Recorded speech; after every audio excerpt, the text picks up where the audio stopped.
কমল গায়ে দিয়ে থাক আমার দাদি। আসসালামু আলাইকুম। আজকের ঠান্ডার এত অতিরিক্ত মায়ের ঠান্ডার বাতাস প্রচণ্ড, মোবাইল হাতে থাকে না।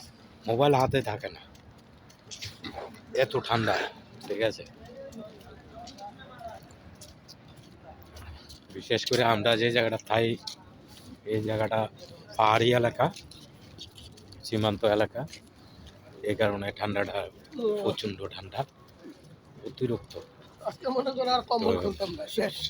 15 মে ইয়া করা হবে না, বৃষ্টি হয়েছিল, বৃষ্টির কারণে ঠান্ডাটা বাইরে গেছে।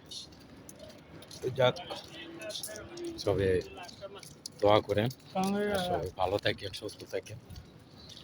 আর ভিডিওগুলো দেখেন, ভিডিওগুলো লাইক কমেন্ট শেয়ার করেন। আর কি কম নতুন করে কিছু করার নাই, সব তো কইয়ে এলাম।